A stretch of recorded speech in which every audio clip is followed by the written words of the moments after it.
Buenas tardes a todos. En primer lugar, primero agradeceros que asistáis, por cierto, con media hora de retraso, como se ha dicho esta mañana, como mínimo esto es infracción leve, como mínimo. Según cómo os portéis, igual la subimos, ¿vale? Entonces, agradeceros que hayáis decidido asistir a esta sesión.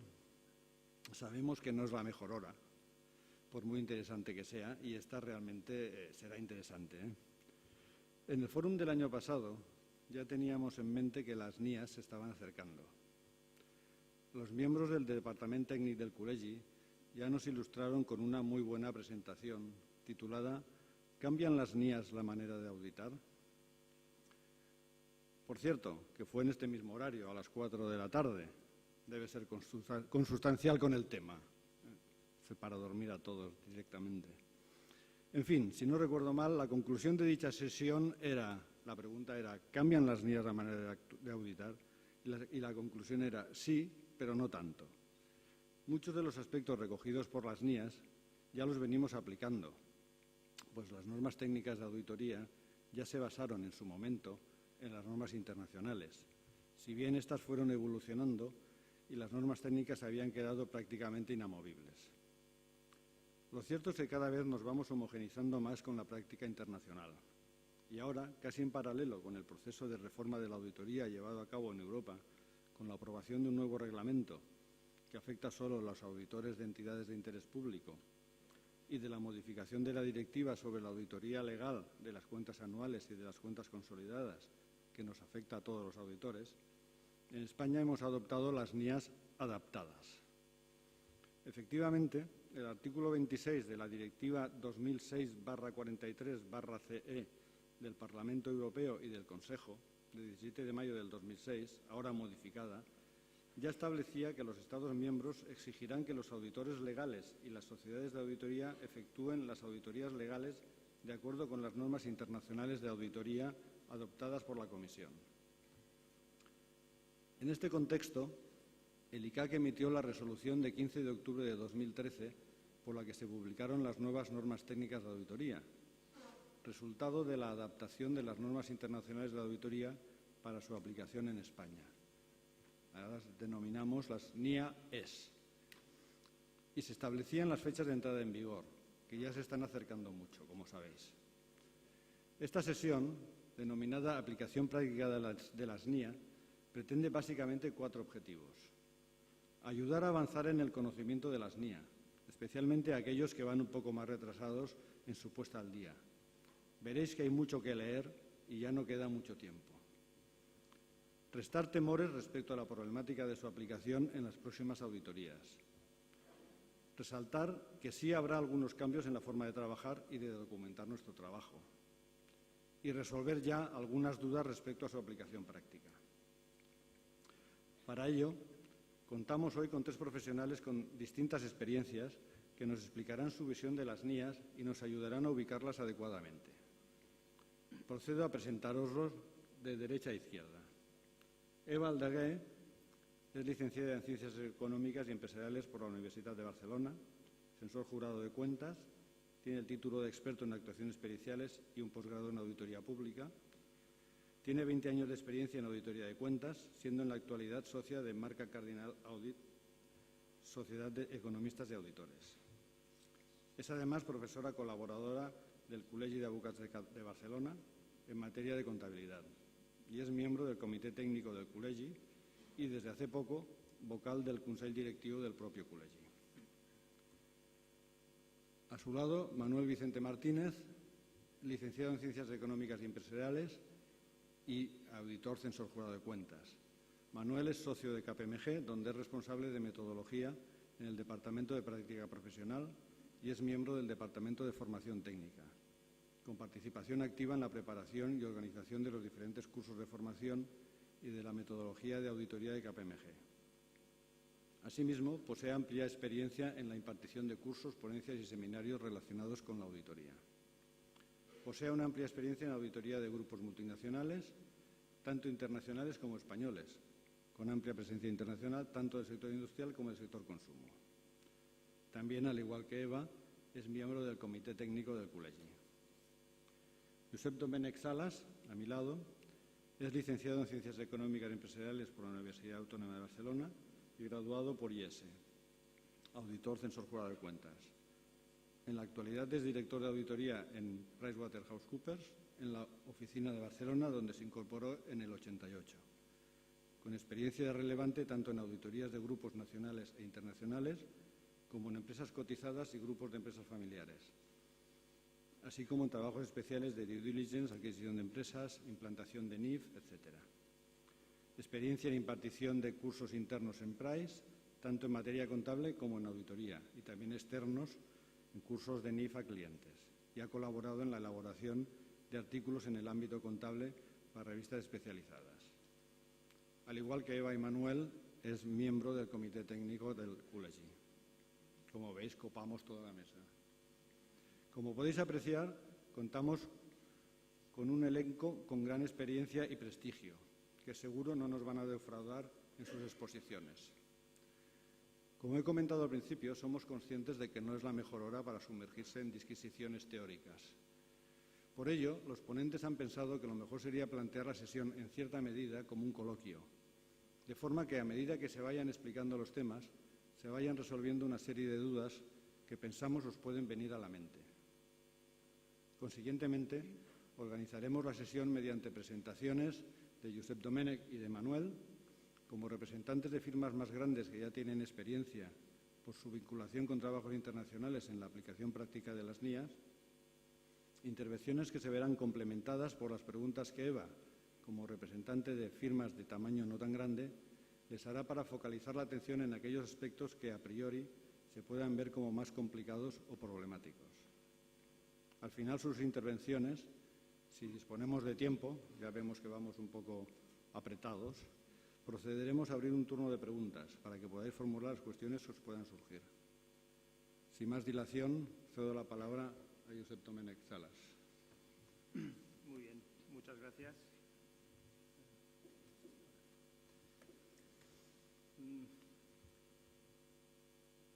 La sesión pretende, de alguna forma, hablar de aspectos que, en base principalmente a la experiencia de Manuel y mía, nos hemos encontrado en la práctica, en la aplicación de normas internacionales de auditoría.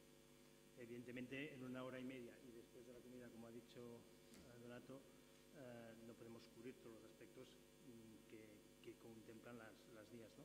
Y por eso hemos hecho un poco de selección de criterios, de aspectos a destacar que consideramos más relevantes a compartir. ¿Cómo hemos estructurado la presentación? Básicamente hay una parte inicial más genérica, donde nuestro objetivo es un poco ubicarnos en las NIAs, cómo han venido y dónde nos sitúan, y luego entraremos más en detalle NIA por NIA para destacar un par o tres de conceptos más relevantes de cada una de ellas. El objetivo que pretendemos, en línea con lo que ha apuntado Donato y que viene el año pasado, que las NIAs sí representan un cambio, pero quizás no tanto, ¿no? Es un poco la reflexión que nos gustaría luego reflexionar conjuntamente. Empezamos por las fechas de aplicabilidad de las NIAs, ¿no? Hasta 2013 teníamos unas normas técnicas de auditoría y a partir de 2014 nos encontramos en una situación que vamos a convivir durante este ejercicio con dos normas. ¿En función de qué? En función del año que empieza el ejercicio que vayamos a auditar. Los ejercicios que vayamos a auditar, que empiezan a partir de 1 de enero de 2014, van a aplicar las nuevas NIAs. Sin embargo, si por ejemplo en 2014 estamos auditando una compañía que, por ejemplo, cierra el ejercicio 31 de mayo, el ejercicio 31 de mayo de 2014 todavía tendremos que aplicar las anteriores normas. Entonces, va a ser un año que vamos a tener que convivir hasta cierto punto con normas técnicas distintas, ¿no?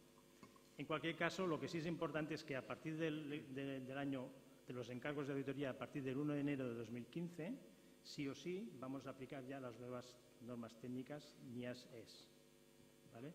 Aunque estemos auditando un ejercicio del 2010 o 2011. ¿Cómo nos han venido las NIAs? Para esto hemos planteado aquí un cuadro para situarnos lo que dentro del marco internacional hemos incorporado en la normativa española, ¿no? Veréis que aquí tenemos un cuadro de los pronunciamientos del IASP y está marcado en rojo lo que las NIAS-ES han venido aquí en España.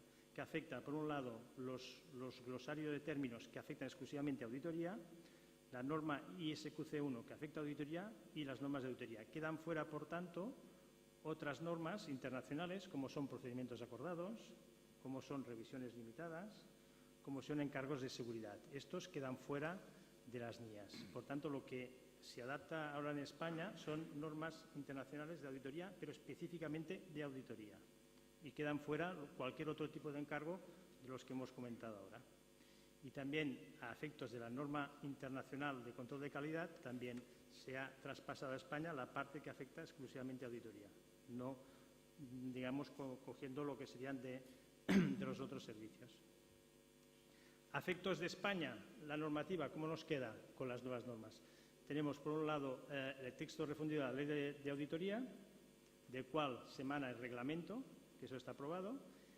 Tenemos las normas de control de calidad interno, que viene a ser la adaptación de la ISQC1 internacional, se trasladó aquí a España con las normas de control de calidad interno que ya fueron emitidas por el ICAC en el 2011, y ahora se incorporan las normas internacionales de auditoría adaptadas, que veremos que están configuradas una serie de normas que van desde las 200 a las 700 y también una línea específica, la 805. ¿Qué pasa con las otras normas? Las otras normas que venían vigentes hasta ahora quedan derogadas en general, excepto una que hace referencia a la relación entre auditores y otras normas técnicas específicas que hacen referencia a informes especiales, informes complementarios e incluso informes que afectan a legislación mercantil, como pueden ser ampliaciones de capital con cargo a reservas, etcétera. ¿Vale? Pero lo que son el resto de normas técnicas de auditoría que teníamos vigente hasta ahora quedan derogadas. ¿Cómo se ha hecho el proceso de adaptación de las normas internacionales? Pues ha sido muy fácil. Se han cogido las normas internacionales que están en inglés, se han traducido en español y luego pues se han añadido cosas y se han quitado cosas. ¿Qué se ha añadido? Pues se han añadido cosas, sobre todo con aspectos que de alguna forma vienen reguladas por la propia ley española que afecta a la auditoría, que no contemplaban las normas internacionales, porque las normas internacionales, como su palabra indica, pues afecta a muchos países. Pues lo que ha hecho la jurisdicción española ha incorporado aquellos matices que de alguna forma vienen establecidos sobre todo por la propia ley de auditoría o por el reglamento. ¿Y cómo lo han hecho? Pues una vez traducidas las normas internacionales al español, pues se han ido introduciendo en forma de cajetines, se han hecho unos cajetines donde se han ido poniendo las matizaciones, digamos, de lo que se añadía, ¿vale? Por otra parte, se han eliminado cosas. ¿Qué tipo de cosas se han eliminado? Especialmente todo lo que hace referencia a auditoría del ámbito del sector público, porque esta auditoría está fuera de la ley de auditoría vigente ahora en España, ¿vale? Por tanto, tenemos unas normas adaptadas. ¿Por qué son adaptadas? Porque vienen de las normas internacionales, se han añadido cosas específicamente reglamentarias de la ley de auditoría y, por otro lado, pues se han quitado cosas.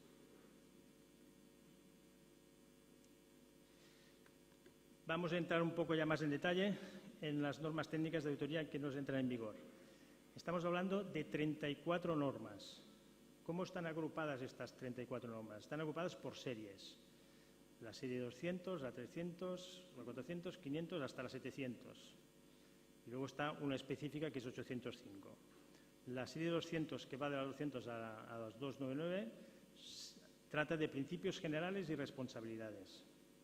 Más genérico. La 300 a la 499, todo el tema de evaluación de riesgos y respuesta a los riesgos evaluados. La 500 a 599, la evidencia de auditoría, cómo hay que evidenciar la auditoría. Las 600 a 699, utilización de trabajos de otros. Y para finalizar, las 700, lo que hace referencia especialmente a informe, conclusiones de informe de auditoría. Y luego está la 805, que esta se ha aprobado recientemente, que hace referencia a auditoría de un solo estado financiero. Como hemos dicho, en la aprobación de estas NIAS pues, se incluyen también un glosario de términos, hay también establecidos unos criterios de interpretación que hay que seguir y una derogatoria que lo que hace es lo que hemos mencionado antes, lo que se deroga de las anteriores normas de auditoría. Consideraciones previas comunes. Bien, pues aquí una de las cosas que observamos es un lenguaje, ¿no? Hay un cambio del lenguaje del que estábamos acostumbrados todos, ¿no? no sé, pues por ejemplo, pues lo que hasta ahora hablábamos todos de desglose en memoria, pues le llaman revelaciones, ¿no? Es un lenguaje distinto porque la traducción se ha hecho así, ¿no? No se habla de al azar, sino que se habla de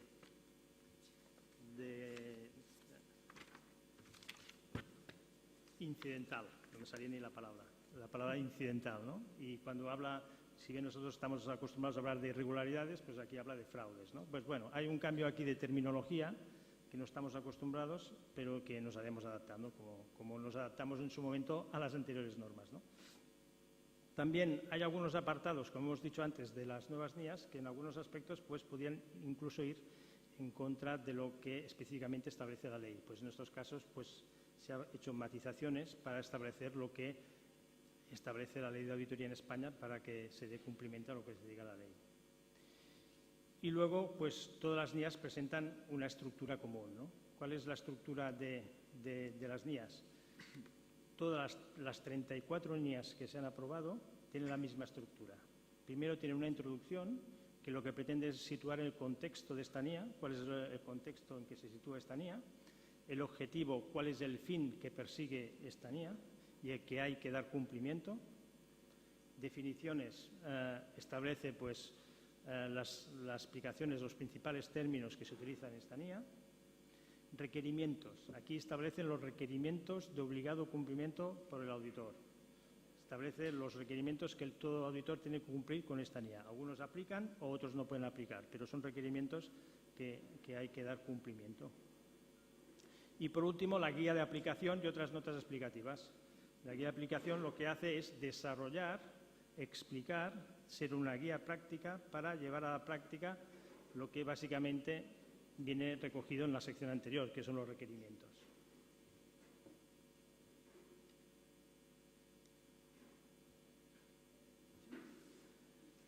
Antes de entrar en materia con el detalle de cada una de las NIAs y los aspectos que vamos a destacar de cada una de ellas, queríamos hacer unas reflexiones globales en conjunto.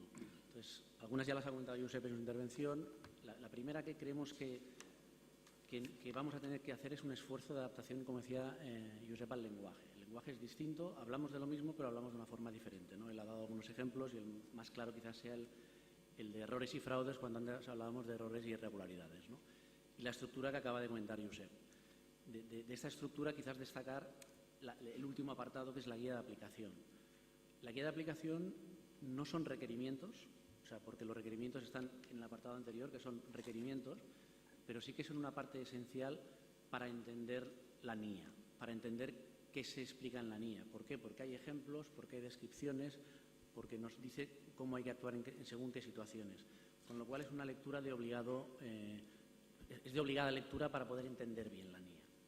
No es un requerimiento, pero sí que es algo muy importante y esencial para poder entenderla. La segunda parte importante, o la segunda reflexión, quizás es el nuevo enfoque que le vamos a dar al trabajo con las NIAs, ¿no? Como aquí decimos, es un enfoque de evaluación de riesgos de incorrección material y de cómo vamos a reaccionar delante de estos riesgos, cómo el auditor va a reaccionar delante de estos riesgos. Esto necesita de un conocimiento, yo diría que profundo, de la entidad que estamos auditando, y van a aparecer conceptos novedosos, o quizás no tanto, ¿no? Pero como decimos aquí, componentes de control interno, hablaremos luego de ellos cuando lleguemos a la NIA correspondiente, o sobre todo también el tema de riesgos significativos, y veis que está marcado con comillas, ¿no? Porque en cualquier auditoría pues tenemos riesgos de auditoría, pero las NIAs nos indican que debemos identificar, además de los riesgos de auditoría, aquellos que creemos que son significativos y que son significativos porque requieren una atención especial, ¿vale? Serían un poquito más riesgo. Entonces, si los graduamos. Y quizás la tercera parte o la tercera reflexión sería hablar de la metodología, ¿no? Quizás las NIAs nos van a llevar más a un enfoque de controles y riesgos, cuando quizás antes, pero no siempre debería haber sido, pero quizás las normas técnicas actuales que teníamos hasta ahora, pues descansaban más en procedimientos sustantivos. Entonces, no debía ser así, pero en muchos casos lo ha sido, ¿no? Y no está aquí en la transparencia, pero yo creo que también es importante destacar dos aspectos de las NIAs que son importantes y que no debemos olvidar. Uno es nos van a obligar, y lo vamos a ver luego cuando hablemos en la NIA correspondiente, nos van a obligar a comunicarnos mucho con la entidad.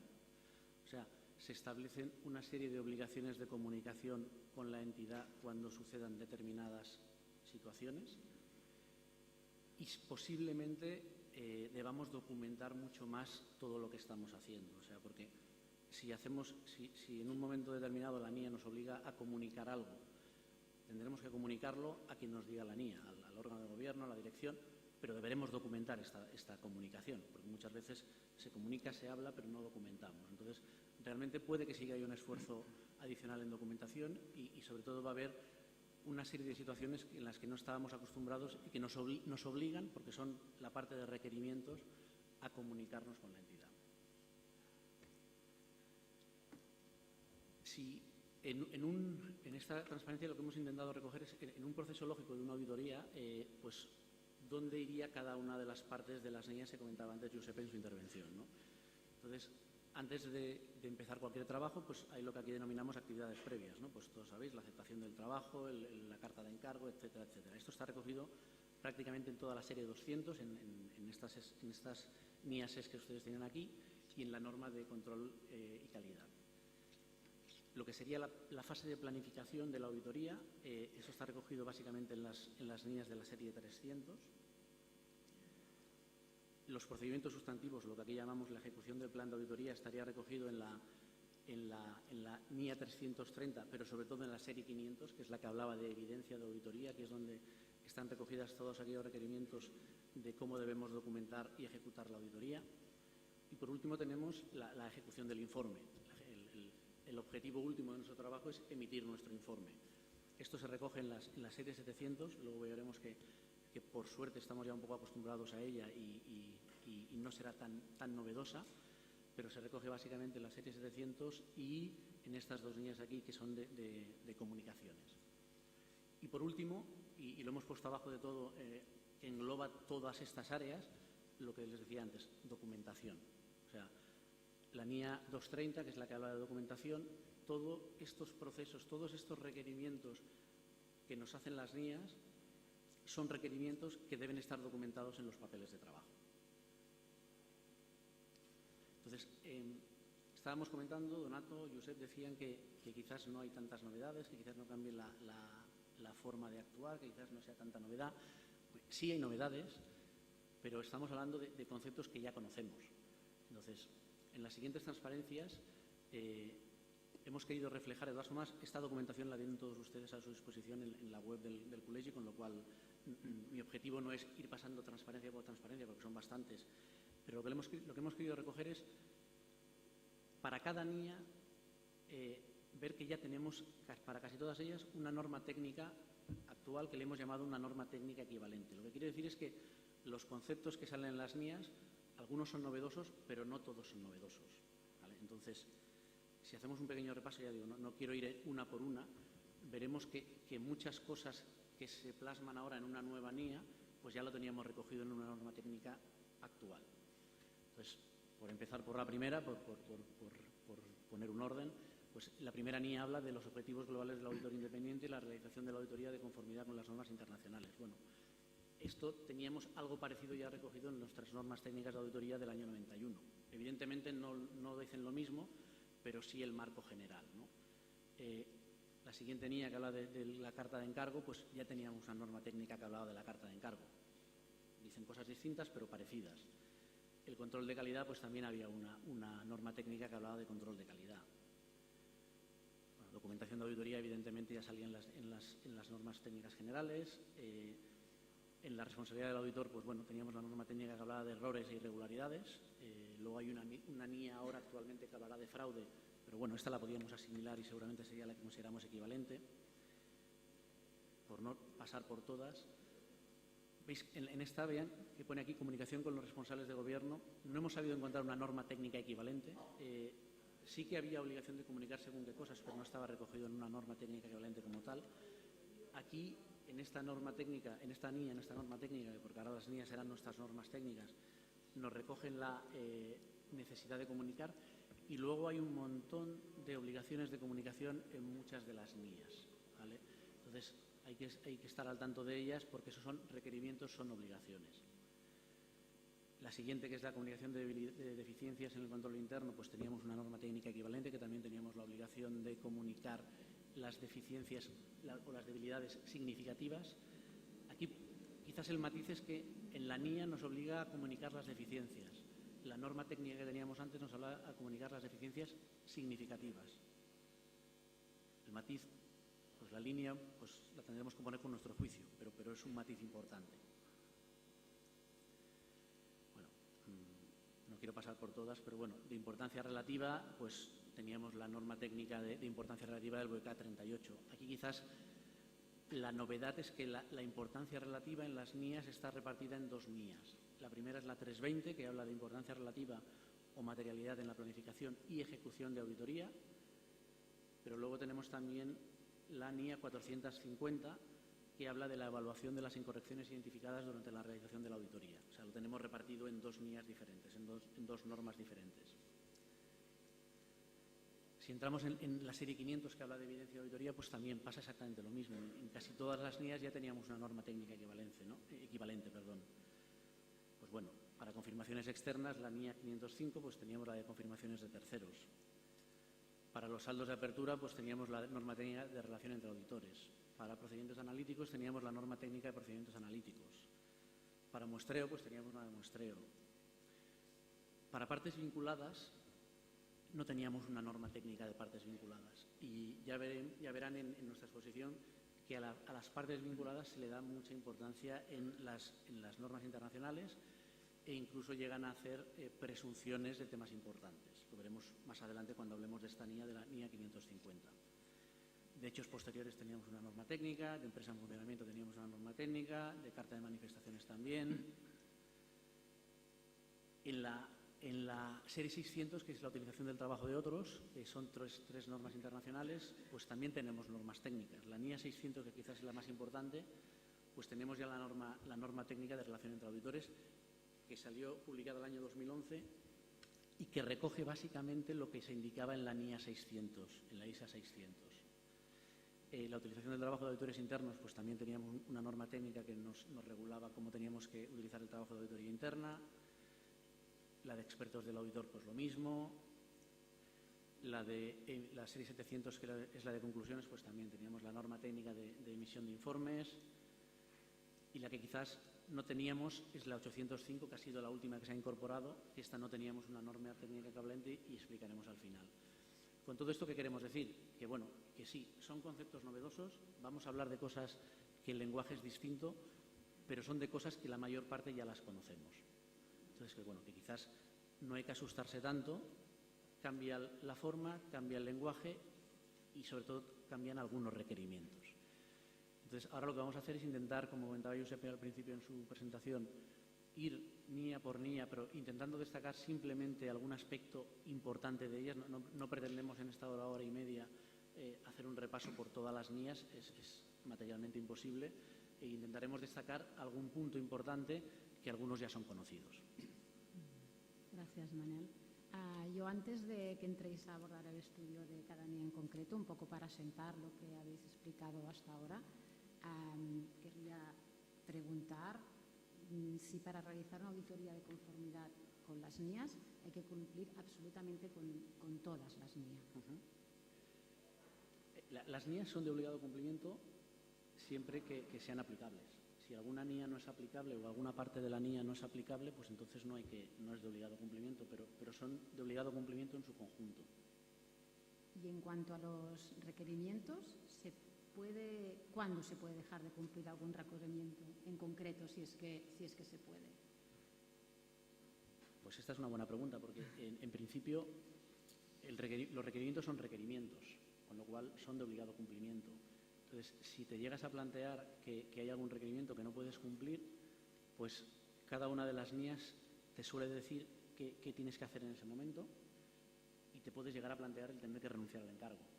O sea, eso llevándolo al extremo. Pero los requerimientos que hay en cada una de las NIAs, por eso hablábamos antes en la presentación, que había el objetivo, la definición, etcétera. La parte importante son los requerimientos, porque son requerimientos, hay que cumplirlos todos. Y si alguno o algunos no los puedes cumplir, pues te tienes que plantear cosas. Entonces, depende de qué norma internacional, pero te podrías llegar a plantear que no tendrías que aceptar el encargo.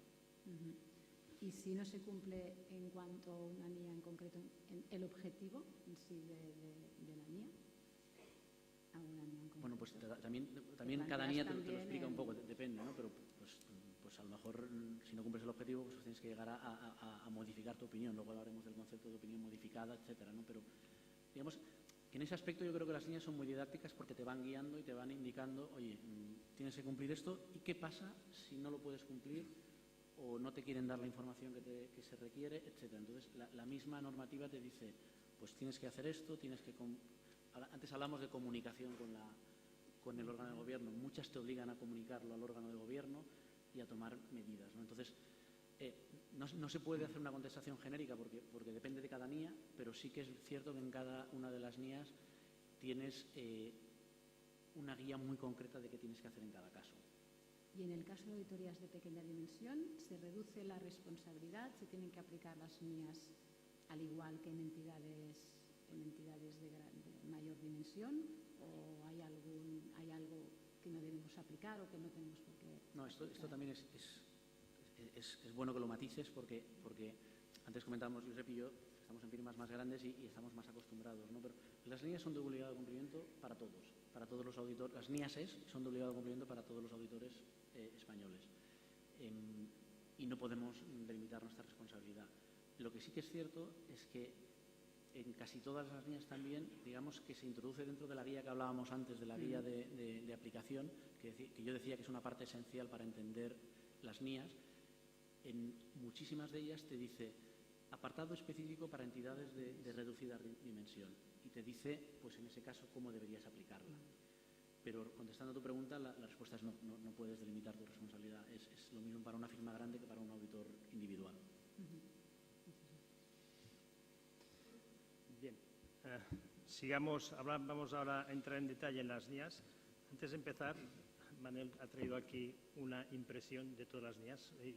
Estoy por enseñarlas, ¿no? Esta es una impresión de todas las NIAs impreso en las dos caras. Digo, para que tengáis una idea de lo que vamos a hablar ahora. Evidentemente vamos a ir a resaltar, no os espantéis, vamos a ir a resaltar los temas más importantes, pero que desde el principio. La versión de Enrique es un poco más pequeña. Bien, pues vamos para allá. La primera, la NIAS 200, Objetivos Globales. ¿Qué queremos resaltar aquí? Aquí esta es genérica, habla un poco de los objetivos globales de las normas internacionales. Aquí hay un tema que queremos resaltar que habla de la dirección, por un lado, y responsables de gobierno, ¿vale? Responde bastante a la figura, y esto es un poco general, a la figura de empresa cotizada, ¿no? Que por un lado hay unos responsables de gobierno de la supervisión y por el otro lado está la dirección, ¿no? ¿Qué ha hecho la adaptación de las NIAs? Ha puesto una cajetilla de estas que decíamos antes, ¿no? A la hora de adaptar las NIAs, indicando que aquí en España la figura, digamos, que en cualquier caso hay que remitirse a la figura del órgano de administración que está aquí en España, que es el Consejo de Administración, los órganos de administración, que es la figura mercantil en España. Pero que en muchos casos aquí indistintamente, durante todas las NIAs, a veces te habla de la dirección y a veces te habla de los responsables de gobierno. En la práctica, en función de las empresas, a lo mejor pues coinciden, porque la empresa es pequeña y están en la misma persona, o no. Y de alguna forma tener en cuenta que a efectos mercantiles aquí está la figura mercantil, digamos, que es el responsable de formular las cuentas, que son los órganos de administración. Se establecen también unas condiciones previas, lo que llaman la premisa, ¿no? Lo veremos ahora a continuación, que es una premisa que consideran que tiene que darse para que haya una auditoría en NIAS. Y lo veremos ahora cuando hablamos de la carta de encargo. También en muchas de las NIAs se contempla la posibilidad de renunciar al encargo, ¿vale? Cuando, de alguna forma, a la hora de aplicar unas NIAs, como ha dicho antes Manel, hay la imposibilidad de conseguir el objetivo de las NIAs, pues se plantea la posibilidad de renunciar al encargo. Ahora bien, otra vez, existe una cajetilla que te hace referencia a la ley de auditoría. Y aquí en España, renunciar al encargo solo se puede hacer o porque hay media justa causa, o porque hay una amenaza grave de independencia, o porque hay una posibilidad absoluta de llevar a cabo la auditoría, ¿vale? Por tanto, aunque contemple en varias situaciones la posibilidad de renuncia, aquí en España nos tenemos que centrar o adecuar a lo que dice la ley y solo se podrá renunciar en estos casos. Pasamos a la siguiente, que es la carta de encargo. Aquí recoge, de alguna forma, lo que hemos dicho antes, la premisa. Para que haya una auditoría en NIAS se tiene que dar la premisa y la dirección de la sociedad se tiene que responsabilizar de esta premisa. ¿En qué consiste? Básicamente en 3 apartados. La preparación de los estados financieros bajo un marco de información financiera aplicable. En nuestro caso, pues el marco de información financiera aplicable lo viene fijado por el Código de Comercio, por el Plan General Contable. Es el que nos tiene que aplicar. Por otro lado, la dirección también se tiene que responsabilizar de control interno, necesario preparar los estados financieros libres de incorrección por fraude o error. ¿Vale? Este es un tema novedoso, porque en la anterior normativa, de alguna forma, los administradores eran responsables de la veracidad de las cuentas, pero no se establecía que eran responsables también del control interno, ¿no? Pues aquí una de las premisas es que la dirección se haga responsable del control interno necesario para que las cuentas estén libres de errores. Y por último, la dirección se tiene que responsabilizar de proporcionar toda la información y acceso a todas las personas necesarias para que el auditor pueda realizar su actuación. No se puede acordar ninguna limitación en su actuación, ¿vale? Por tanto, estos son estos 3 apartados, esto es la premisa, esto viene recogido en la carta de encargo. La carta de encargo tiene que recoger esta premisa. De alguna forma, al aceptar la dirección esta carta de encargo, lo que está aceptando es su responsabilidad en estos 3 apartados. ¿Vale? Josep, perdona, ¿significa pues que con estas nuevas normas los administradores tienen más responsabilidades que antes o simplemente lo que están haciendo las NIAS es delimitar más la responsabilidad y en este sentido cambia la carta de encargo o la carta de manifestaciones? Las responsabilidades de los administradores entiendo que viene fijada por la ley mercantil. Es la ley mercantil es quien regula la responsabilidad de los administradores. Lo que aquí se establece es que para que haya una auditoría de acuerdo con NIAS, al igual que otras cosas se tiene que responsabilizar la dirección de los administradores, pues también se tienen que responsabilizar del control interno como un aspecto más, pero no tiene una connotación de obligación mercantil, porque obviamente las normas de auditoría para nada regulan la responsabilidad de los administradores, pero sí que se tienen que responsabilizar formalmente y al aceptar la carta de encargo se tienen que responsabilizar de este punto. La carta de encargo también tiene que recoger la base sobre la que se calculan los honorarios. A ver, aquí lo que no establece de una forma explícita, lo que teníamos hasta ahora es que las cartas de encargo se tenía que incluir el número de horas previstas para realizar la auditoría. Pues ahora no lo dice directamente, dice que tiene que indicar la base sobre lo que se calcula, pero no explícitamente te dice las horas, como hasta ahora sí venía. Esta NIA también, al final de la NIA, recoge un ejemplo de carta de encargo de los puntos que debería recoger la carta de encargo, teniendo en cuenta las NIAS, ¿vale? Pero este ejemplo que está en las NIAS no recoge los aspectos que sí vienen regulados por la ley de auditoría y por el reglamento. Entonces, en este sentido, actualmente el Instituto está trabajando en elaborar un modelo de carta de encargo que incluya las 2 cosas. Por un lado, los requerimientos de las NIAS y, por otro lado, los requerimientos de la ley de auditoría y del reglamento. Esperamos que se pueda emitir en breve.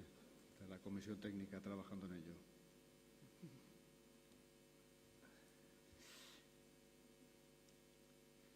Siguiente, control de calidad de auditoría de estados financieros. Bien, aquí lo que regula son las responsabilidades del socio de encargo. Bueno, el socio de encargo es responsable de todo, desde liderar la calidad de trabajo, el cumplimiento de requisitos de ética, continuidad, aceptación del encargo, obviamente responsable de la realización del encargo. Esto yo creo que en este sentido pues muchos cambios tampoco tenemos. Sí que hay un cambio importante y es que la NIA establece la figura del revisor de control de calidad. Esto está totalmente alineado a lo que son las normas de control interno que hemos dicho antes que se aprobaron en el año 2011, ¿no? Que lo que establece es que para auditorías de sociedades cotizadas y de entidades de interés público va a ser necesario la intervención de un revisor de control de calidad. ¿Qué es este revisor? Pues bueno, la norma te establece que este revisor tiene que ser una persona, un profesional de una jerarquía elevada y además miembro separado del equipo de auditoría, no puede formar parte. Tiene que hacer la acción, digamos, de consulta, de contraste. ¿vale? La 230. Esta habla de documentación de auditoría. Aquí queremos resaltar lo que es el tema de compilación. Entonces, es un poco la novedad de las NIAs. ¿En qué sentido? Por un lado, establece que hay que hacer la compilación, el archivo final de los papeles de trabajo y hay que mantenerlo en un plazo legal, ¿no? Y que según la ley de auditoría son 5 años. Hay que mantener los archivos de auditoría durante 5 años. Pero luego establece un plazo de 60 días desde la fecha del informe hasta que se realiza la compilación, el archivo definitivo de los papeles de auditoría, ¿vale? Esto es nuevo. Estos 60 días que tienes desde la fecha que has complementado la auditoría y, por tanto, la fecha de informe de auditoría y la fecha de archivo final. Creo que en US GAAP eso está en unos 45 días en Estados Unidos este plazo, ¿no? Aquí está en 60 días la norma internacional. ¿Qué es lo que se puede hacer en estos 60 días de compilación? Pues lo que se puede hacer básicamente son tareas más bien administrativas, porque obviamente las conclusiones, todo el trabajo sustantivo y demás ya se ha tenido que haber realizado a la fecha del informe de auditoría. Y lo que se reserva en estos 60 días es, pues bueno, tareas más administrativas como cambiar borradores por originales o fotocopias por documentos originales, pero más procesos de este tipo, ¿no?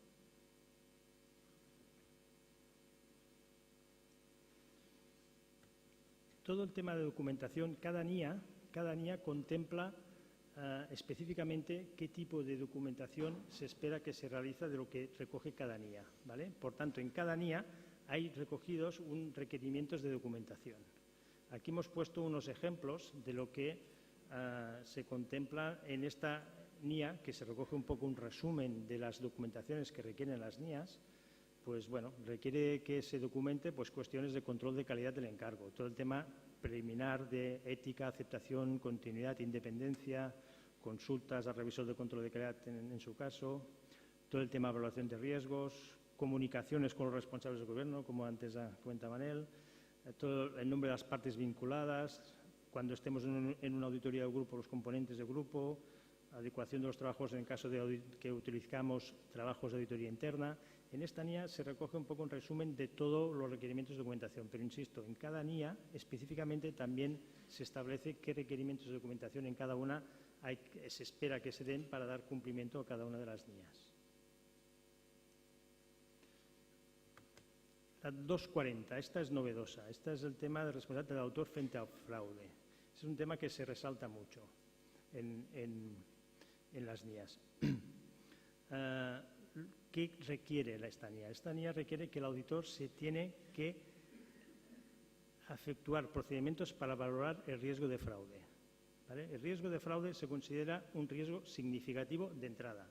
En cualquier auditoría, el riesgo de fraude de entrada ya se considera un riesgo significativo, porque además es uno de los aspectos que en el nuevo redactado de opinión de auditoría pues se menciona explícitamente, ¿vale?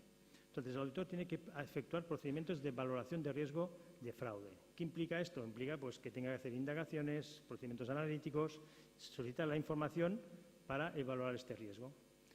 También exige o contempla que, en principio, el riesgo de fraude en el área de ingresos se considera de entrada, a no ser que pueda argumentarse en contrario. En este caso sí que te permite poder llegarlo a documentar en contrario, que el riesgo de fraude en ingresos es un riesgo significativo y que, por tanto, hay que dar respuesta a este riesgo. Hay que dar procedimientos de auditoría para cubrir este riesgo, ¿vale? Por tanto, tenemos riesgo de fraude significativo y el riesgo de fraude específico en el área de ingresos también significativo, a no ser que pueda, de alguna forma, justificar en un caso muy específico, que en este caso concreto pues no es un riesgo significativo. Una vez evaluado el riesgo, pues lo que te solicita es que hagas procedimientos de respuesta. ¿Y qué tipo de procedimientos de respuesta para cubrir riesgo de fraude te está marcando y te está obligando? Pues la revisión de los asientos manuales. Esto es un cambio importante porque es uno de los aspectos que en las anteriores normas no teníamos, es revisar los asientos manuales que haya durante el ejercicio. Todo el tema de estimaciones para evaluar los sesgos que pueda tener la dirección.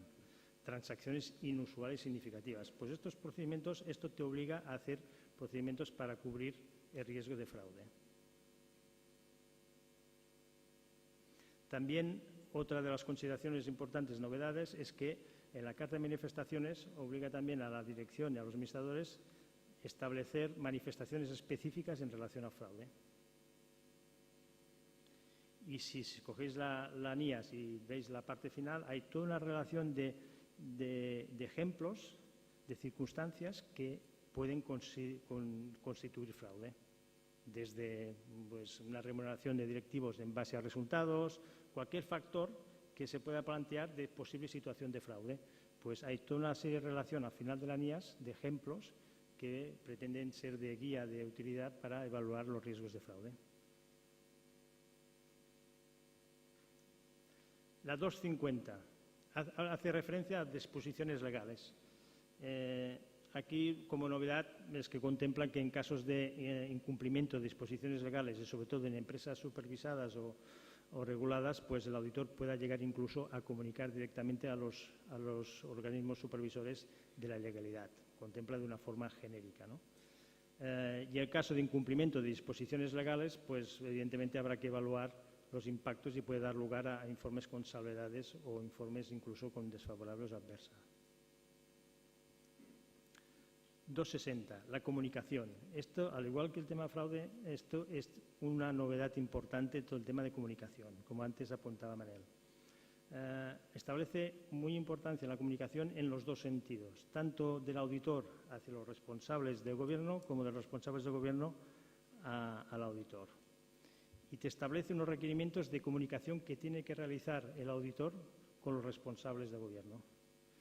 Tiene que manifestar, comunicar las responsabilidades del auditor, esto normalmente lo hará en la carta de encargo, el alcance y calendario programado, hay que comunicar, y esto probablemente también estará en la carta de encargo, los hallazgos significativos, prácticas contables y dificultades que haya encontrado.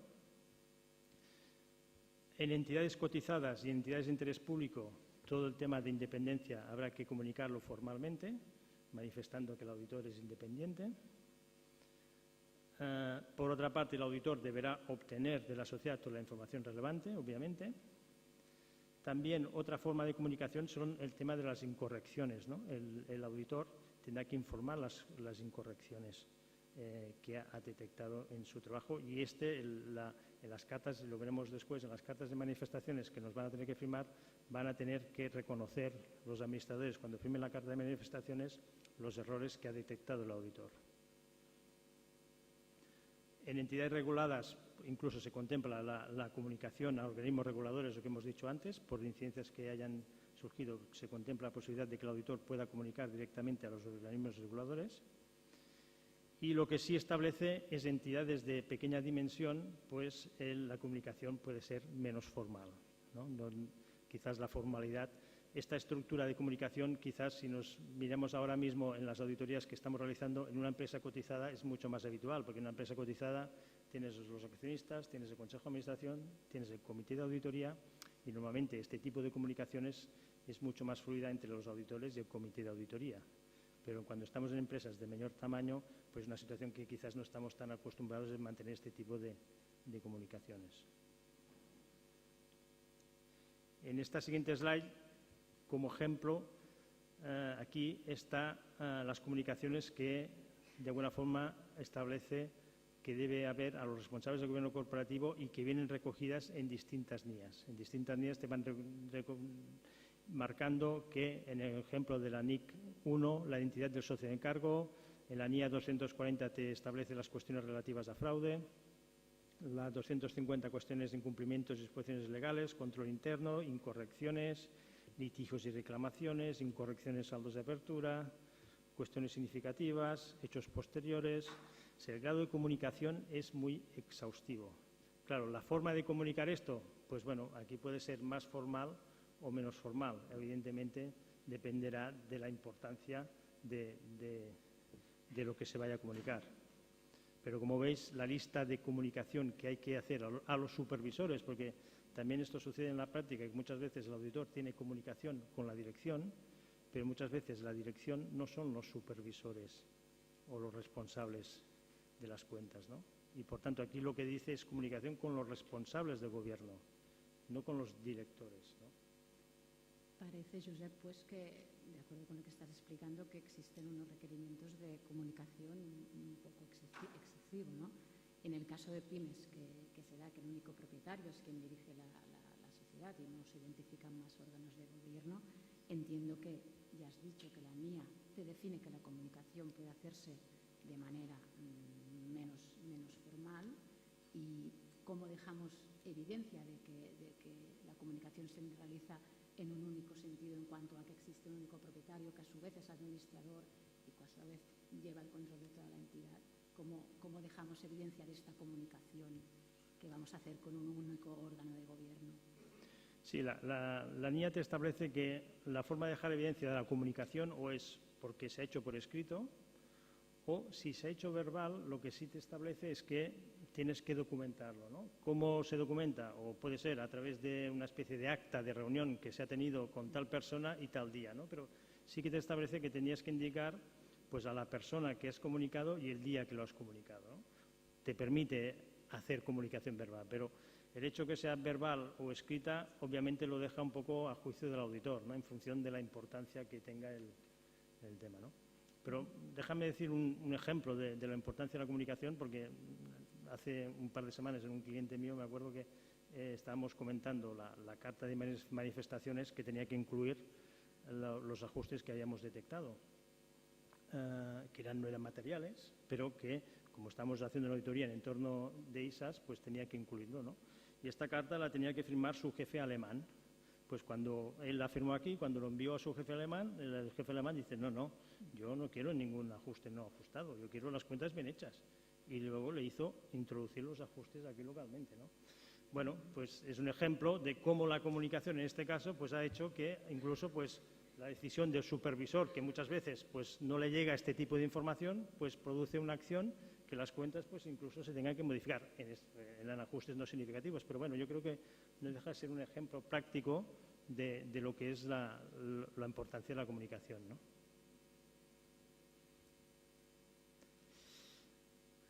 Deficiencias de control interno, pues bueno, aquí yo creo que tampoco sustancialmente hay muchas novedades globalmente, ¿eh? Evidentemente hay más requerimientos aquí. Lo que sí que hay una guía que te permite, sirve de ayuda para determinar si una debilidad es significativa o no.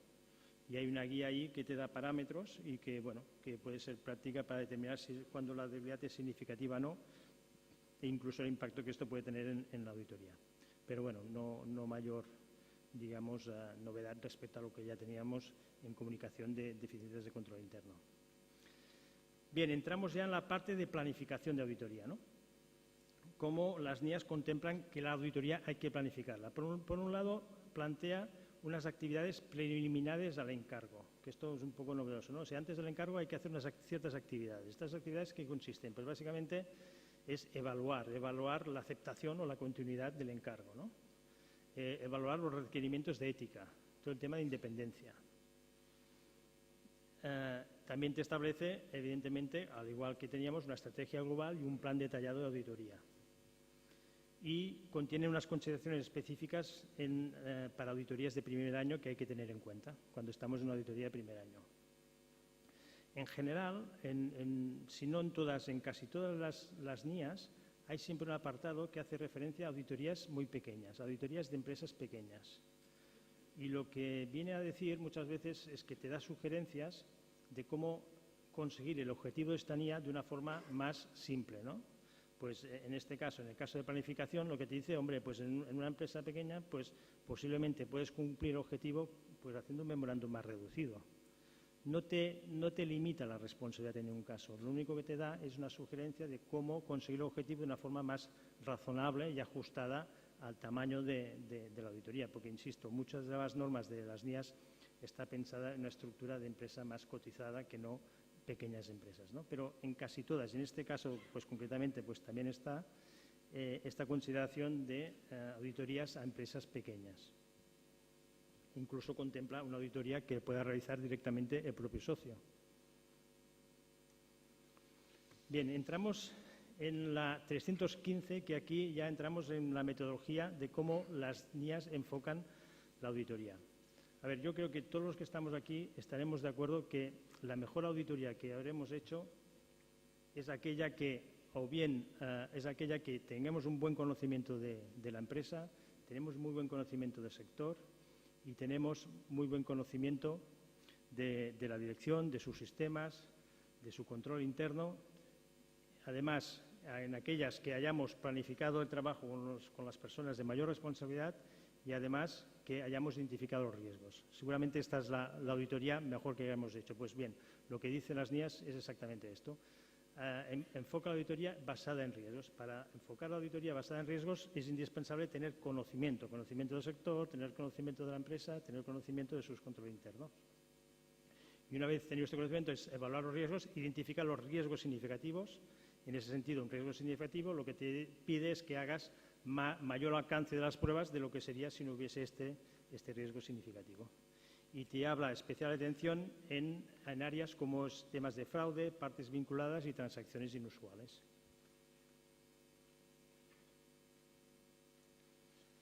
Entramos en importancia relativa. Aquí, como novedad, pues no se establecen unos parámetros obligatorios. Es un tema que establece en juicio, ¿no? Establece como referencia al juicio del auditor. No hay unos parámetros orientativos, sí que te habla de variables de referencia que tienes que utilizar y te habla de referencia de algún ejemplo de porcentaje que a lo mejor debería utilizarse, pero no te establece ningún criterio específico a seguir, como hasta ahora teníamos, pues, por ejemplo, como con el BOICAC 38 que teníamos hasta ahora, ¿no? No distingue entre ajustes y reclasificaciones, es una cuestión de juicio y establece que el resumen de ajustes tiene que ir incluido en la carta de manifestaciones que nos firme la dirección. Eso quiere decir, Josep, que no podemos utilizar el BOICAC 38, los parámetros orientativos de la NIA en cuanto a qué se entiende por juicio del auditor. ¿Te da alguna pista en base a esto? No. Cualquier juicio del auditor es válido, es decir, ¿qué se entiende por juicio del auditor a nivel de determinar realmente una pista que ahora no tienes, ¿no? Te lo deja abierto, no te establece porcentaje, te dice que, hombre, que tienes que pensar en el usuario de estas cuentas, que a partir de esta información pues no llegue a tomar decisiones equivocadas en base a la información, pero te habla de referencias que puedes utilizar, desde el beneficio. Lo normal sería utilizar el beneficio, pero también contempla que puedes utilizar los ingresos, los activos, y no te establece ningún porcentaje. No sé, si estamos acostumbrados a tener unas referencias quizás cuantitativas y quizás ahora lo que impera más es el razonamiento cualitativo que tú realices, ¿no? ¿Puedes utilizar los porcentajes que tenías de BOICAC 38? No te dice que, evidentemente no dice que no. Siempre los razones, entiendo que... Lo que sí que es importante es argumentarlo, yo creo, ¿no? Es argumentar que lo que estás haciendo, por qué lo haces, es lo que un poco pues te sugiere la guía, ¿no? Que, digamos, describas las circunstancias a partir de las cuales tú determinas la materialidad. También te dice que no siempre incorrecciones no corregidas implican, cuando las incorrecciones no corregidas sean inferiores a la importancia, digamos, relativa, sea inmaterial. Hay veces, normalmente, cuando tenemos incorrecciones que no son significativas, son inferiores a la importancia relativa, estaría en una situación que no hubiera ningún problema de informe, pero contempla que tengamos en cuenta también a factores cualitativos que a lo mejor incluso en este caso nos podríamos llevar a considerar y poner una calificación. Te habla de las incorrecciones claramente insignificantes, que es un concepto que dice, hombre, por debajo de este umbral en ningún caso consideraré en mi alcance de trabajo el considerar estas incorrecciones, porque están debajo de un umbral mínimo que yo ya no voy a considerar y no voy a acumular a efectos de determinar mi resumen de ajustes.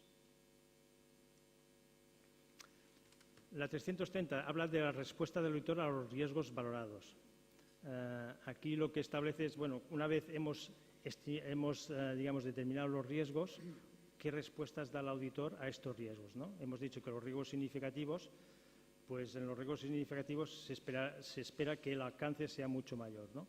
Y aquí te habla de, en función del riesgo que das, en la medida que vayas a dar confianza, vayas a depositar confianza en los controles, pues tendrás que probar los controles. En la medida que no vayas a depositar confianza en los controles, pues harás sustantivo. ¿Cuándo aplicaremos pruebas de controles? Pues normalmente dice que se aplicarán pruebas de controles por dos casuísticas. Una, o porque en la respuesta del riesgo tú preveas depositar confianza en tus pruebas de auditorías, preveas depositar confianza en los controles, o bien porque consideras que con las pruebas sustantivas no te es suficiente para llegar a obtener evidencia de auditoría suficiente sobre esta área, ¿vale? Esos casos son los que contempla que normalmente iremos a pruebas de controles. Por otro lado, también te dice que siempre que tengamos cifras materiales, siempre que estemos auditando saldos materiales, transacciones materiales o información a memoria material, tenemos que aplicar procedimientos sustantivos. Esto no nos lo evita. Contempla la posibilidad de hacer pruebas, basarnos en pruebas realizadas en ejercicios anteriores. Esto también es novedoso. Es decir, sobre todo en el tema de controles, podemos depositar confianza en las pruebas que hayamos hecho en los 3 años anteriores. Obviamente, siempre que no estemos ante un riesgo significativo y siempre que no estemos ante un riesgo material, ¿no? También te permite depositar confianza incluso en pruebas sustantivas, pero en ciertos casos muy concretos, ¿no? Tiene que ser una situación muy estable, muy recurrente, que no haya incidencias y que no preveas que puedan salir temas significativos. También te establece que tienes que hacer pruebas sustantivas obligatorias. ¿En qué casos? Cuando haya probabilidad de errores materiales, obviamente, y en el cierre de los estados financieros, ¿vale? También, como hemos dicho, las pruebas sustantivas, siempre que haya un saldo material, pues tendremos que hacer pruebas sustantivas.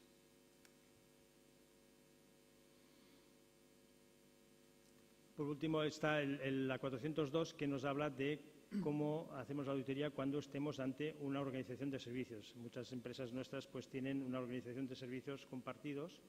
¿Cómo se hace la auditoría? Entonces, pues bueno, te dice lo mismo, ¿no? Que tienes que evaluar los riesgos de este servicio compartido y, consecuentemente, dar respuesta a estos riesgos y hacer las pruebas sobre esta organización de servicios compartidos que consideres.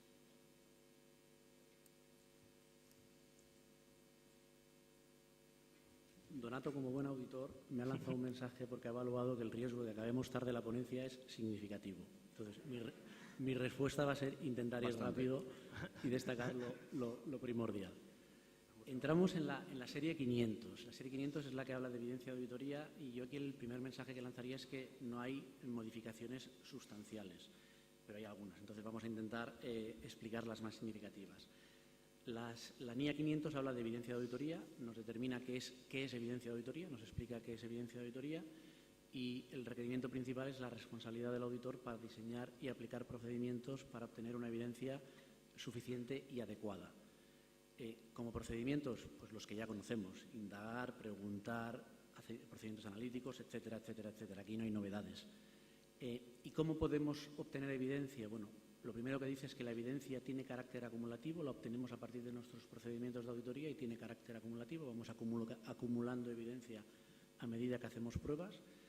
La podemos obtener de auditorías de ejercicios anteriores también, evidentemente de los registros contables. Los registros contables es una fuente principal de obtención de evidencia, así como también del trabajo de expertos que haya contratado la dirección. El resto de aspectos que recoge la NIA son importantes, pero estos son los que queremos destacar. La 501 también habla de evidencia, pero circunscribiéndose a 3 áreas muy concretas: a existencias, a litigios y reclamaciones y a información por segmentos. Aquí destacar que en existencias lo que nos dice es que cuando las existencias son materiales nos obliga a que haya un inventario físico, a que asistamos al inventario físico. Lo mismo si están en depositarios y son materiales las existencias, pues tenemos que obtener esta confirmación. En el tema de litigios y reclamaciones nos indica 2 cosas. Nos indica, por un lado, si existe un riesgo significativo de incorrección material, sí o sí debemos comunicarnos con los asesores externos de la sociedad.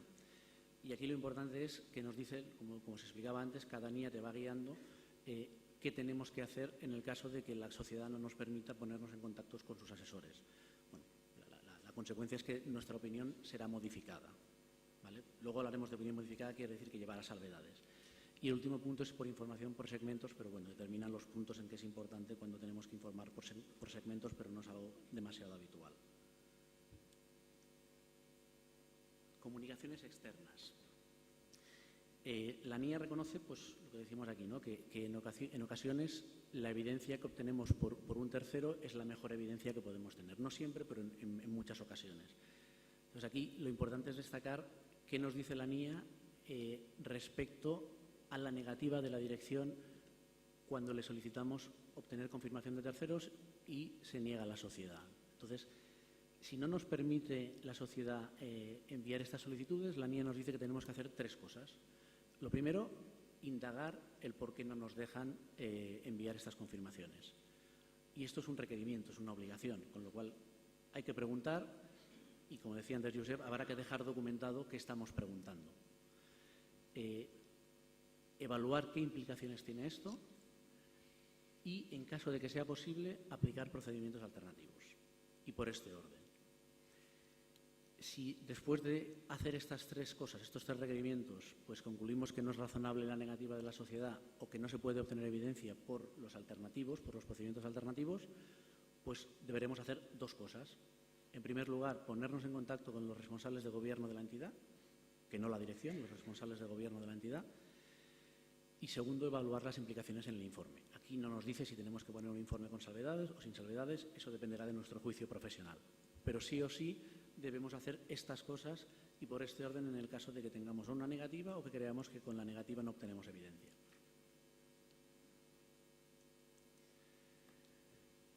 En relación a encargos iniciales de auditoría con los saldos de apertura, básicamente 2 aspectos a destacar. Debemos obtener evidencia de si los saldos de apertura tienen incorrecciones materiales que pudieran afectar de una forma material o significativa a los estados financieros, o sea, estamos obligados a evaluarlo.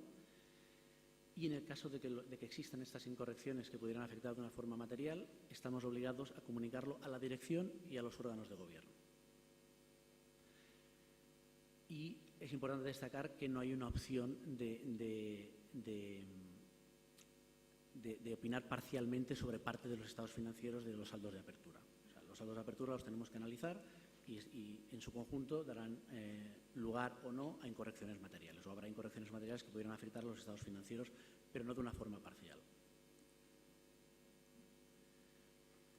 La NIA 520 habla de procedimientos analíticos y básicamente de 2 aspectos. Uno, de la utilización de los procedimientos analíticos como un procedimiento de auditoría sustantivo, lo que se conoce como los procedimientos analíticos sustantivos. Quiere decir que podamos utilizar una revisión analítica, un procedimiento analítico de una forma sustantiva para dar evidencia a una cuenta, a un aspecto de los estados financieros que estemos auditando. Y la segunda parte que contempla es de la responsabilidad que tenemos los auditores en una fase cercana a la fecha ya de final de la auditoría de los estados financieros, de establecer un procedimiento analítico que nos permita obtener o alcanzar una conclusión global, una razonabilidad global. La típica revisión analítica de la fase final para ver que todo pues, tiene una razonabilidad. En relación con el tema de los procedimientos analíticos sustantivos, si queremos hacer un procedimiento analítico que tenga carácter sustantivo, pues nos requiere estas 4 cosas que dice aquí. O sea, estamos obligados a realizar estos 4 puntos. Determinar la idoneidad que tienen estos procedimientos analíticos sustantivos que queremos realizar en relación con el riesgo de incorrección material de lo que estamos analizando. Debemos evaluar la fiabilidad de los datos que nos están dando para poder hacer esta revisión analítica o este procedimiento analítico. Tercer punto, y muy importante, debemos definir una expectativa respecto a las cantidades registradas o ratios que vayamos a evaluar y evaluar si esta expectativa es precisa. Y esto es importante porque si no hacemos esto, el procedimiento analítico posiblemente no será un procedimiento analítico, pero no será un procedimiento analítico sustantivo. Y por último, debemos cuantificar y evaluar pues, las diferencias que encontremos entre los valores esperados y lo que hay, ¿no? Con esto que os decía, lo que quiero decir es que para que un procedimiento analítico sea sustantivo, no basta con decir las ventas o las compras o los salarios me suben un 3%. No, yo tendré que haber prefijado, decir, si suben por encima de un 2%, pues esto es importante, no es importante, o espero que no suban por encima de un 2%, etcétera. Porque si no, no estaremos haciendo un procedimiento analítico sustantivo. Estaremos haciendo un procedimiento analítico, pero no sustantivo. Muestreo, bueno, no quiero aburrir y menos a estas horas ya, hablando de muestreo. Simplemente decir muy rápido qué requerimientos nos indica la norma, ¿no?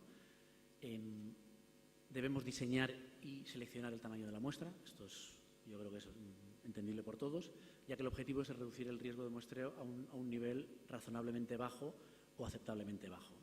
A partir de ahí aplicaríamos nuestros procedimientos y evaluaríamos nuestras conclusiones. Lo importante, bueno, que la norma nos da, por un lado, formas de muestreo que serían aceptables bajo normativa internacional y son estos. El método de selección de muestra habla de aleatoria, que es pues, escoger de forma aleatoria, pero con la ayuda pues, o de tablas de numéricas, etcétera, para coger los elementos que queramos elegir. Una selección sistemática, el típico ejemplo es dividir nuestra muestra por 50, si tenemos que hacer 50 ítems, dividir por 50, elegir un número y a partir de ahí sumarle 50 y 50 y 50 y 50. El muestreo por unidad monetaria, que este es un muestreo totalmente estadístico, con lo cual la ventaja es que nos permite extrapolar conclusiones y ajustes. Si tenemos ajustes, pues se extrapolan de una forma matemática o econométrica. Y por último, selección incidental, que la comentaba antes Josep, que era lo incidental o al azar, que sería bastante parecida a la aleatoria, pero sin la ayuda de este tipo de tablas numéricas que nos permiten, al azar completo, o sea, empezar a coger y seleccionar los que queramos, o en bloque también, por bloques sistémicos, ¿no? Y por último, también destacar que la norma pues, incluye unos anexos con factores que pueden influir para el muestreo, porque cuando hablamos de muestreo, estamos hablando de muestreo, pero tanto de pruebas de controles como de pruebas de detalle. O sea, el muestreo sirve para los dos tipos de prueba.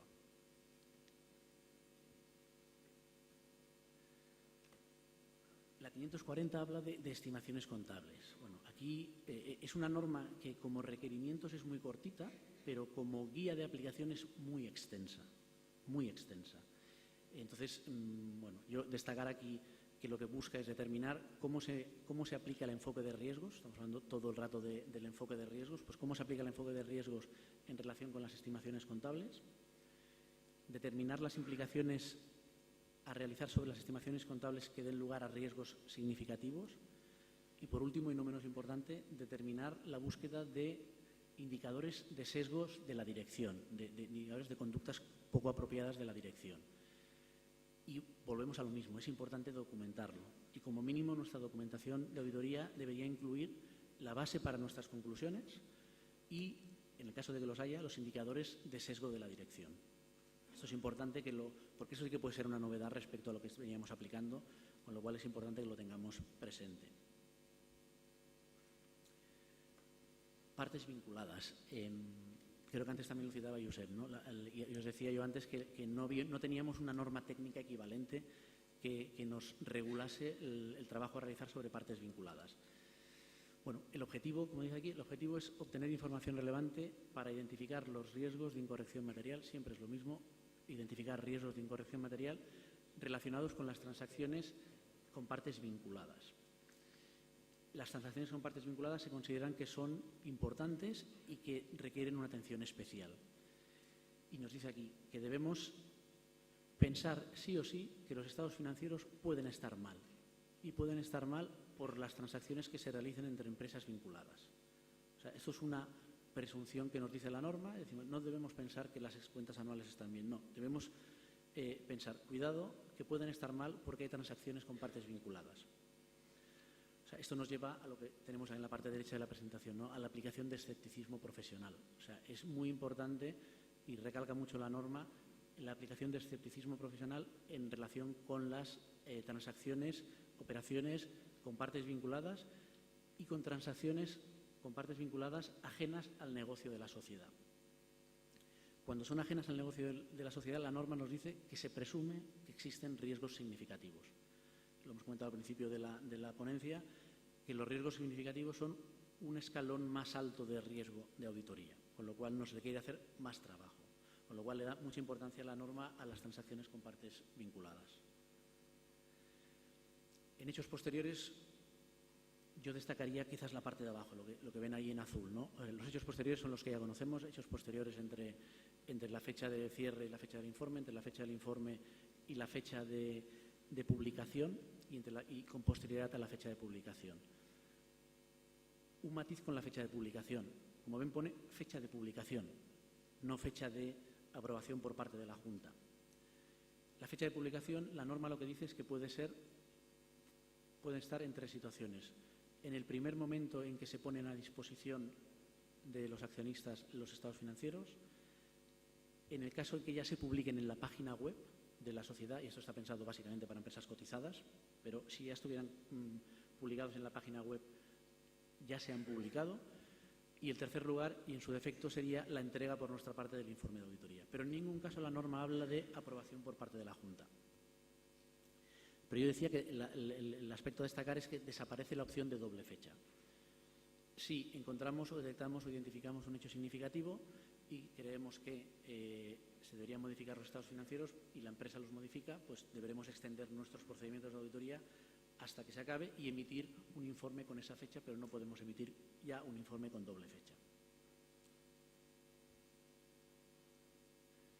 Empresa en funcionamiento, bueno, la norma de empresa en funcionamiento la conocemos y simplemente destacar dos requerimientos que nos indica la norma. Exigencia de evaluar la valoración realizada por la dirección sobre la capacidad de la entidad para continuar como empresa en funcionamiento. Aquí hay dos obligaciones. Uno, que la dirección de la sociedad tiene que evaluar la capacidad de la empresa para estar en funcionamiento. Y dos, nosotros tenemos la exigencia de evaluar esa evaluación que ha hecho la sociedad. ¿Vale? Y lo mismo que decía antes, como es una exigencia hay que documentarlo. Y en el caso de que haya problemas o detectemos o identifiquemos hechos que pongan en duda el principio de empresa en funcionamiento, estamos obligados a comunicarlo a los responsables de gobierno de la entidad. Antes decía Josep que la comunicación pues dependerá, que hay que graduarla, pero evidentemente los hechos importantes pues siempre va a ser recomendable que lo hagamos por escrito. Los hechos no tan importantes pues igual no hace falta hacerlo por escrito. Pero lo que nos obliga es a comunicarlo. La forma pues debemos aplicar nuestro juicio. En cuanto a manifestaciones escritas, yo destacaría, por un lado, la obligación que tenemos, como hasta ahora, de obtener manifestaciones escritas de la dirección y cuando sea necesario de los órganos de gobierno. O sea, antes decía Josep, la comunicación es en doble sentido. Pues aquí nosotros estamos obligados a obtener manifestaciones escritas de la dirección y del órgano de gobierno corporativo. La norma dice claramente que la manifestación escrita constituye evidencia de auditoría, pero también matiza que una manifestación escrita como tal por sí sola no es evidencia suficiente y adecuada. O sea, no quiere decir que por cualquier cosa que me digan eso ya es evidencia. Eso es evidencia combinada con otras cosas. Un cambio relevante es que la carta de manifestaciones, saben ustedes que en la norma técnica actual debe llevar fecha del día de nuestro informe de auditoría. La norma internacional lo que dice es que debe ser lo más próxima posible a la fecha del informe de auditoría, pero no tiene por qué ser la fecha del informe de auditoría, pero siempre por delante, nunca posterior. ¿Cuánto de próxima? Lo mismo, juicio. A todos seguramente se nos escapa que a lo mejor un día o dos no son muchos, pero a lo mejor una semana es mucho tiempo.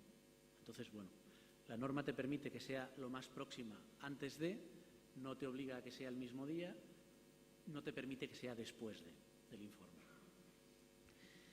Y por último también nos determina la norma, antes como comentaba contigo Eva, qué pasa cuando pasan según qué cosas. Pues la norma nos dice que cuando la dirección no nos da las manifestaciones escritas o creemos que la integridad de la dirección tenemos dudas sobre ella y por tanto de la fiabilidad de las manifestaciones, nos obliga a denegar la opinión de auditoría.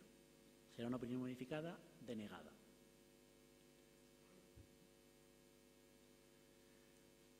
La NIA 600, y ahora ya entramos en las NIAs que hablan de los trabajos, la comunicación con el trabajo de otros, ¿no?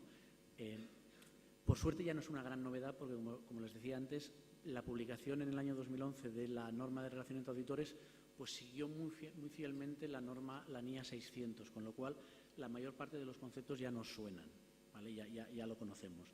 Entonces, la NIA 600 es una norma bastante extensa, con lo cual es difícil hacer un resumen en una sola transparencia, pero bueno, por destacar que el socio del grupo, el socio del consolidado, es el responsable, como decía antes Josep, de todo, pues aquí es de todo en relación con la auditoría del consolidado, de la dirección, de la supervisión y de la realización de la auditoría del consolidado. Tiene obligación de identificar los componentes significativos y, como es una obligación, también hay obligación de documentarlo. ¿Y esto por qué? Porque aquellos componentes que son significativos, el trabajo a realizar es uno, y de los componentes que no son significativos, el trabajo a realizar es otro. Con lo cual, tengo la obligación de determinar cuáles son los componentes significativos y sobre esos tendré que hacer una auditoría, y sobre los que no son significativos, pues podré hacer otro tipo de trabajo, un procedimiento acordado, una revisión limitada, etcétera, etcétera. Y el informe de auditoría del grupo no debe hacer mención al auditor del componente, pero yo esto, como he dicho, en la norma de relación de auditores del año 2011 ya salió, con lo cual ya no es una novedad para nosotros. Obliga a tener una mayor involucración por parte del auditor, ya sea con visitas, con conferencias, etcétera, y es necesario, lo mismo, identificar los riesgos a nivel de grupo y documentar los riesgos identificados a nivel de grupo. La 610 habla del trabajo, de la utilización del trabajo de los auditores internos, y lo que se refiere es aplicable cuando consideramos que el trabajo de la auditoría interna es útil para nosotros, no cuando algún auditor interno de la sociedad está trabajando con nosotros. O sea, es cuando el trabajo realizado por los auditores internos lo consideramos razonable, nos puede servir, y entonces utilizamos su trabajo, pero no cuando contratamos, entre comillas, a un auditor interno para que sea miembro de nuestra parte del equipo.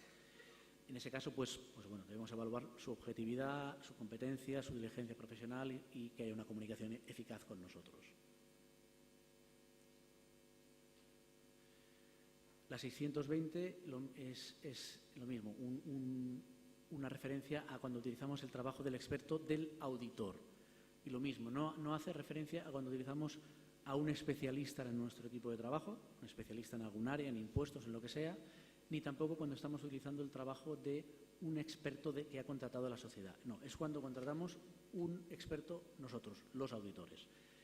Entonces, evaluar su competencia, sus capacidades, etcétera. Y aquí lo importante es destacar que si la opinión es no modificada, ahora hablaremos de opiniones, pero no modificada significa opinión favorable, no podemos hacer mención al trabajo del experto en nuestro informe. En cambio, si la opinión es modificada y consideramos que es necesario hacer referencia al trabajo del experto para que se entienda la salvedad que estamos poniendo, en ese caso deberemos hacer una mención indicando que eso no reduce nuestra responsabilidad. O sea, si decimos que si ponemos una salvedad y creemos que es necesario explicarla en el informe de auditoría, lo podremos hacer, pero deberemos añadir, pero esto no reduce la responsabilidad del auditor. ¿De acuerdo? La serie 700 es la serie que habla de las conclusiones y del informe de auditoría. Pues un poco lo mismo que de antes, ¿no? El hecho de que en el 2010, creo que fue, ya se sacó la norma técnica de emisión de informes, bueno, ha hecho que la mayor parte de estos conceptos que aparecen en la serie 700 ya no sean novedosos para nosotros. Manuel, lamento decirte que tienes 5 minutos. 5 minutos. Esto ya es demasiado. Pero bueno, entonces, los informes cambian, los informes de auditoría cambian, y cambian por completo. Pero el texto no nos debe preocupar porque el texto lo tenemos en un anexo en las NIAs, con lo cual simplemente tenemos que seguir. Nos vamos a tener que acostumbrar a cambio de lenguaje. Josep hablaba antes de que hablaremos de fraude, de la evaluación del control interno, etcétera. Y nos vamos nos va a parecer extraña la forma, porque vamos a tener que poner informes de auditoría, vamos a hacer informes de auditoría con títulos y subtítulos. Va a haber 2 títulos que son lo que tenemos aquí. El primero, que es informe de las cuentas anuales. Esto no ha cambiado, es lo mismo que hasta ahora. Pero luego va a haber un subtítulo que es responsabilidad de los administradores en relación con las cuentas anuales. Y hay un párrafo donde se indica que ellos son responsables del control interno, etcétera, etcétera. Otro muy largo que pone responsabilidad del auditor. Son 2 párrafos muy largos. Un tercero que se va a llamar fundamento de la opinión, con salvedades. O sea, cuando haya salvedades habrá que poner allí cuáles son las salvedades, pero con este título. La opinión, que tendremos que decir si es con salvedades o favorable o denegada o como sea. Luego vendrán los párrafos de otras cuestiones y de énfasis que ya no son desconocidos para nosotros, con lo cual no incido más. Y el último párrafo que dice que es el segundo título, que es informe sobre los requerimientos legales y reglamentarios, que es el informe de gestión en las cuentas anuales normales. Como tipos de opinión, aquí sí que hay cambios en la denominación. Hablaremos a partir de ahora de opiniones modificadas y no modificadas. Si la opinión es no modificada, es que es favorable. Y si es modificada, va a ser modificada cuando los estados financieros en su conjunto no están libres de incorrección material o cuando no podamos obtener evidencia de si están libres de incorrección material. Y hablaremos de 3 tipos de opiniones modificadas, que ya nos suenan más: con salvedades, desfavorable o también denominada adversa, y denegación o abstención de opinión. Pero el concepto modificada o no modificada lo tenemos que empezar a grabar, yo diría no con sangre, pero tenemos que empezar a grabarlo en nuestros trabajos. Entonces, importante matizar: si emitimos una opinión desfavorable o se deniega la opinión, desfavorable o deniega la opinión sobre las cuentas anuales, sobre un conjunto de estados financieros, no podríamos emitir una opinión no modificada, o sea, favorable, sobre uno de esos estados componentes de los estados financieros. Me explico. Si emitimos una opinión desfavorable o denegada de unas cuentas anuales, si luego hiciéramos una auditoría del balance, no podría ser una opinión no modificada. Y el título, como decía antes, será con salvedades, desfavorable o denegación. Párrafos de énfasis y de otras cuestiones, bueno, hacen referencia ya los conocemos. Si están en las cuentas anuales será un párrafo de énfasis, y si no están en las cuentas anuales, el tema sobre el que queremos matizar será un párrafo de otras cuestiones. La NIA 710 habla de cifras comparativas y efectos estados financieros comparativos. Como voy mal de tiempo y no hay ningún cambio, me la salto, porque quiero llegar a la 805, que es la última norma y de la que no tenemos norma técnica equivalente. La norma 805 ha salido publicada muy recientemente y separada del bloque de todas las normas internacionales, y lo que dice es que no contempla trabajos de verificación de un elemento, de una cuenta o de partidas específicas de un estado financiero, o sea, no de las existencias o del inmovilizado, etcétera. ¿Por qué? Porque eso no se considera trabajo de auditoría según nuestra ley de auditoría. ¿Vale? Entonces, es una norma que contempla el trabajo de un estado financiero, de un solo estado financiero, que debe ir acompañado de sus notas explicativas. Y lo mismo de antes, no se puede expresar una opinión no modificada sobre un estado financiero que forme parte de un conjunto completo de estados financieros si se ha expresado una opinión desfavorable o se ha denegado la opinión en los estados financieros en su conjunto, que es lo que acabo de decir hace un minuto. Y a toda pastilla yo he acabado, Donato. ¿Ya se ha acabado? A mí que me quedan 30 segundos. Bueno, yo quería simplemente ¿un segundo? Tienes tiempo, sí, hombre. Bueno, 5 pues minutos 30 también. segundos. No, tampoco hace falta, para no aburrir. Un poco explicar las conclusiones que ha habido en un estudio que ha hecho el IAS, ¿no?, en cuanto a la implantación de las NIAs, sobre todo en pequeñas empresas. Sí.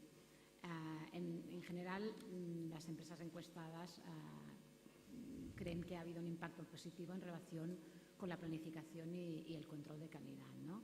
Es decir, que centrarse en el riesgo de la auditoría y un poco en el enfoque de la empresa como un todo, pues mejora lo que es la calidad y la identificación del posible riesgo de error material que existe en las cuentas anuales que vas a auditar, ¿no? También una de las conclusiones de estas encuestas es que en promedio aumenta el trabajo de auditoría en un 10% en el primer año de implementación, porque lógicamente el primer año es cuando se tiene que hacer hincapié en aspectos que antes deberías haber hecho también, pero que quizás no de acuerdo con un requerimiento normativo tan estricto como plantea la NIA, ¿no? Eso sí, los auditores también pedimos que, me consta que desde el colegio vamos a dar mucha formación en este sentido, porque sí que necesitamos una formación y orientación en cuanto a la aplicación de las NIAs adicional, sobre todo un training en los despachos más pequeños. Y también estamos un poco, bueno, yo comparto la opinión, ¿no?, una preocupación respecto al exceso de información que implican las NIAs, ¿no?, que muchas veces lo que es el cumplir con la información necesaria no nos impida no irnos a lo que es el fondo y el objetivo final de la auditoría, ¿no?, que no nos haga perder el sentido en base a la necesidad de información que necesitamos documentar tal y como nos pide la NIA. Luego, el IFAC también ha hecho una serie de consejos que le llama tips, ¿no?, para empresas pequeñas, y muy rápidamente sorprende que hasta ahora pues muchos no hemos tomado el tiempo suficiente para el estudio, ¿no? Las NIAs son densas, el material es denso, tiene un lenguaje distinto, como ya hemos explicado, pero más que nada tenemos que ver las NIAs con una actitud positiva, ¿no? Viendo que la aplicación de las NIAs nos puede también llevar a aplicar nuevos procedimientos que quizás redundan en una mayor efectividad de la auditoría, y nos pueden permitir realizar cambios también en nuestro sistema de trabajo a mejor y que permitan también mejorar nuestro control de calidad. Otro consejo es que vayamos primero a identificar fuentes de riesgo, no solo los efectos, porque normalmente tendemos, cuando nos piden a identificar riesgo, tendemos a leer los estados financieros y allí lo que vemos son los efectos, ¿no?, del riesgo. Primero pensar en cuáles son las fuentes de riesgo, como puede ser una bajada en ventas o algún aspecto que denote riesgo, y luego intentemos ligar estos riesgos identificados, estas fuentes, ¿no?, con los posibles efectos en los estados financieros. Con ello entenderemos la entidad como un todo y no nos tenemos que centrar primero en analizar sustantivamente los estados financieros, sino que primero intentemos ver cuáles son las fuentes de riesgos y a partir de aquí sacar conclusiones respecto a los efectos que pueden ser más que los que en principio podemos ver a simple vista en los estados financieros. Otro de los consejos de la IFAC es que tenemos que perder tiempo en hacer una buena planificación de la auditoría, porque por cada hora que invertamos o perdamos en planificar bien nos podemos ahorrar más de 5 horas en la ejecución del trabajo, ¿no? Una aplicación efectiva requiere de experiencia de personal con más experiencia y la involucración del socio. Basar decisiones sobre todo en nuestro juicio profesional, por eso esta parte yo creo que la tiene que hacer una empresa con mucha más, el socio que tiene mucha más experiencia, lo cual nos permitirá centrar los esfuerzos de auditoría en donde más se necesitan, aquellas áreas que más se necesita, donde hay más riesgo, y por lo tanto no perderemos el tiempo en hacer trabajos adicionales y que no sean efectivos. Otro de los consejos es que para entender el entorno de control, un precepto básico de las NIAs, en cuanto a pequeñas empresas, nos tenemos que analizar un poco el control en lo alto, ¿no?, que se dice, es decir, este responsable de gobierno, que normalmente es el único propietario y es administrador, qué valores tiene, pues qué integridad tiene, si actúa de acuerdo con una buena ética, qué competencia profesional tienen los empleados de la compañía, qué actitud observas respecto al propietario hacia el fraude. Y este entendimiento del control de estos valores nos permitirán luego un poco definir si el control sobre las transacciones es más bueno o más malo, ¿no? Porque muchas veces todos sabemos que en pymes no hay un control interno establecido, con lo cual el control de las transacciones y hacer pruebas en este sentido quizá no nos da las conclusiones a las que queremos llegar. Luego, otro de los consejos es que aprovechemos las NIAs también para revisar nuestra documentación de trabajo, revisar el nuevo lenguaje, los nuevos archivos, documentar y evaluar los riesgos en un solo lugar para que luego haya un buen seguimiento y que hagamos el esfuerzo un poco en diseñar pues, los papeles de una manera entendible para que los siguientes años, que en principio no tendremos que hacer tanto esfuerzo como en el primero, pues podamos seguirlo de una manera efectiva.